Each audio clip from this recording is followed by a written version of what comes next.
வசனம். ஹல்லேலூயா, என் ஆத்துமாவே கர்த்தரை துதி. சங்கீதம் 146:1. ஆண்டவர் என்றென்றைக்கு கைவிட மாட்டார். புலம்பல் 3:31.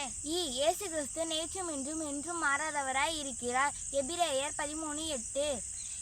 ஈசாக்கு அந்த தேசத்தில் விதை விதைத்தான். கர்த்தர் அவனை ஆசீர்வதித்ததால் அந்த வருஷத்தில் 100 மடங்கு பலனடைந்தான். ஆதியாகமம் 26:12. உன்னதமானவரின் மறைவில் இருக்கிறவன் சர்வ வல்லமையோட நிழலில் தங்குவான். சங்கீதம் 91:1. ஊழியங்களிலும் வித்தியாசங்கள் உண்டு, கர்த்தர் ஒருவரே. 1 கொரிந்தியர் 12:5.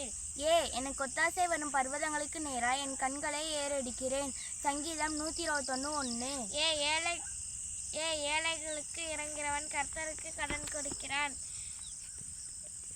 நீதிமொழிகள் 19:17. ஐஸ்வர்யமும் கனமும் உம்மாலே வருகிறது.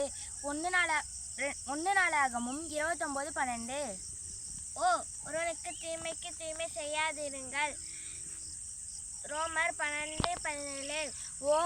தாகமாய் இருக்கிறவர்களே, நீங்கள் எல்லோரும் தண்ணீர் அண்டைக்கு வாருங்கள். ஏசாயா 55:1. மனமகிழ்ச்சியே நல்ல ஔஷதம். நீதிமொழிகள் 17:22.